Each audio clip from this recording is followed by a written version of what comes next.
Donc, après avoir expliqué la conception platonicienne et la conception stoïcienne de la mort, nous allons passer maintenant au dernier point, la conception épicurienne de la mort.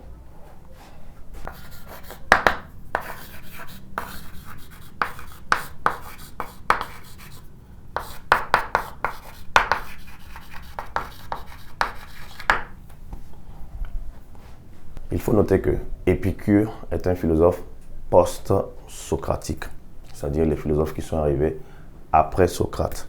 Alors Épicure a également développé son point de vue sur la mort. Pour lui, la mort est un non-événement.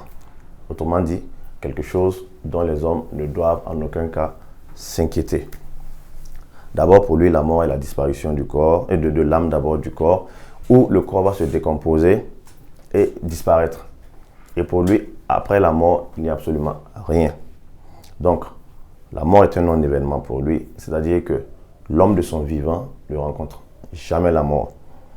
Et une fois mort également, vous ne pouvez pas revenir à la vie.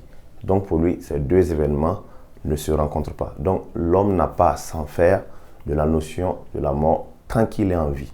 Parce que étant vivant, il ne rencontre pas la mort. Étant mort également, il ne peut plus revenir en vie pour faire le lien entre les deux. Donc pour lui, on n'a pas à s'inquiéter pour quelque chose qu'on ne croise pas. Voilà pourquoi il dit que la mort est un non-événement. Alors pour lui, l'homme doit profiter de sa vie au maximum et ne pas s'inquiéter de quelque chose qu'il ne risque pas de rencontrer. Donc, son point de vue se résume comme suit.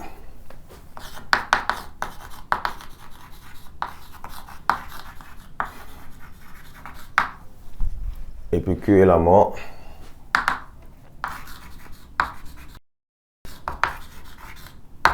La mort est un non-événement.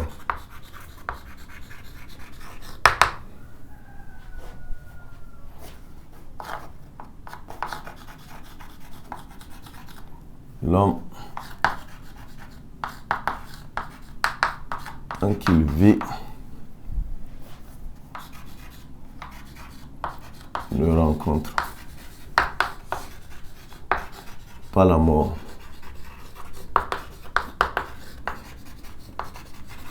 Et quand il va mourir,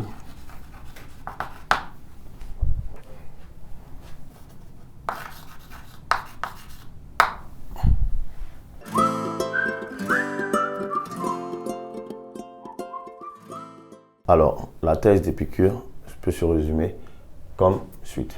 Épicure et la mort. La mort est un non-événement, c'est-à-dire quelque chose qu'on ne risque pas de rencontrer, quelque chose en réalité pour lequel on ne doit pas du tout s'inquiéter. Alors pour lui, l'homme, tant qu'il vit, ne rencontre pas la mort. Et quand il va mourir, il ne sera plus en vie pour faire le lien, tout simplement. Donc il conclut que ces deux faits ne se rencontrent jamais. Alors l'homme n'a pas à s'en faire pour un fait qu'il ne croisera pas. C'est ainsi qu'il dira que quand nous sommes en vie, la mort n'y est pas. Lorsque nous serons morts, la vie n'y serait plus. Donc l'homme n'a pas du tout à s'inquiéter pour quelque chose qu'il ne rencontrera pas. Alors, il conseille d'ailleurs de profiter de la vie au maximum et d'arrêter de s'inquiéter, d'arrêter de penser à quelque chose qui n'existe pas lorsque nous sommes en vie. Donc, tel est le point de vue d'Épicure de la mort. Après avoir développé le point de vue d'Épicure, nous allons passer maintenant au grand 4 où nous allons parler de comment vaincre la mort, tout simplement.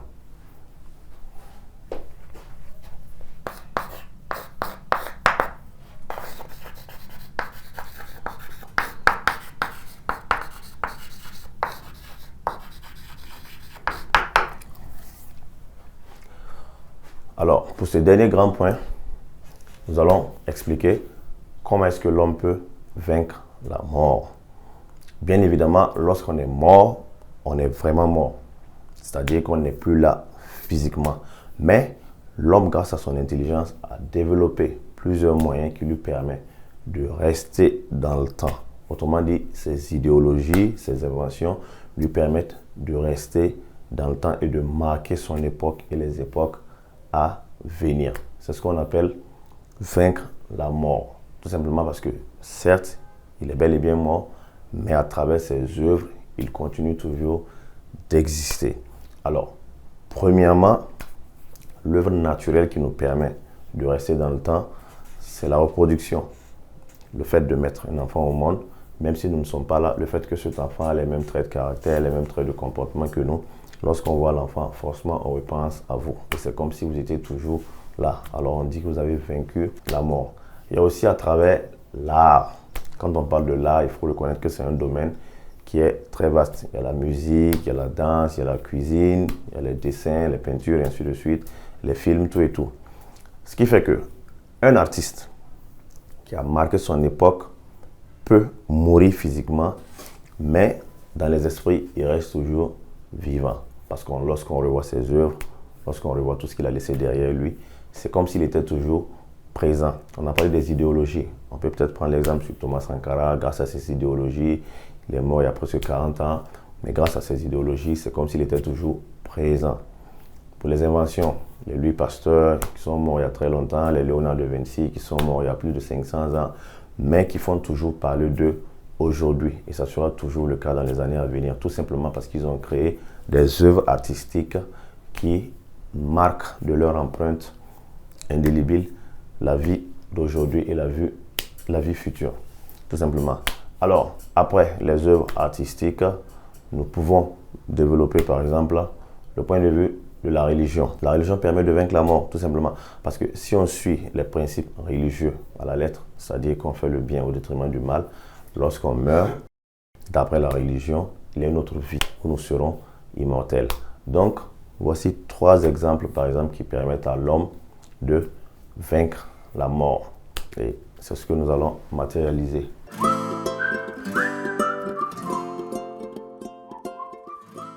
Comment vaincre la mort? Donc d'abord, le premier moyen que nous avons trouvé pour vaincre la mort, c'est la procréation. Donc, certes, l'homme peut mourir une mort physique, mais il peut à travers certains moyens de continuer d'exister dans les générations à venir. Premièrement, la procréation. Avoir une progéniture permet à l'homme de rester dans le temps. Tout à l'heure, on disait que lorsque vous avez des enfants, et même si vous êtes amené à disparaître un jour, le fait que l'enfant porte les mêmes traits de caractère, les mêmes traits de comportement, lorsqu'on revoit l'enfant, on repense à vous. Et c'est comme si c'était vous qui étiez toujours vivant, tout simplement. Ensuite, les œuvres artistiques. L'homme, à travers ses créations artistiques, telles que la musique, la littérature, la peinture, peut rester immortel. Tout à l'heure, on a pris l'exemple des œuvres artistiques à travers lesquelles ces auteurs sont restés vivants. On parlait de Léonard de Vinci, on parlait de Louis Pasteur, on parlait également de la musique, par exemple Bob Marley, tout et tout. Certes, ils sont morts physiquement il y a très longtemps, mais à travers leurs œuvres, c'est comme s'ils continuaient d'exister. Et dernièrement, la religion, selon les préceptes religieux qui dictent le bien au détriment du mal, l'homme qui respectera à la lettre ces principes continuera de vivre éternellement après sa mort. Tout simplement, selon la religion, lorsqu'on observe le bien au détriment du mal sur terre, après notre mort, nous pouvons avoir droit à une vie éternelle. Et lorsque nous sommes dans une vie éternelle, bien évidemment, on aurait vaincu la mort. Alors, nous allons passer en revue tout le chapitre que nous venons d'étudier qui portait sur l'existence et la mort. D'abord, nous avons introduit, ensuite nous sommes passés à la définition des concepts d'être et exister. Après, dans le grand 2, nous avons entamé la définition du concept de la mort, où nous avons élaboré 3 types de mort, à savoir la mort naturelle, la mort par suicide et la mort par l'euthanasie. Et dans le grand 3, nous avons ébauché les différentes conceptions philosophiques de la mort, la conception platonicienne, épicurienne et stoïcienne. Et dans le dernier grand point maintenant, nous avons montré comment vaincre la mort à travers la procréation, à travers la religion et à travers également les œuvres artistiques.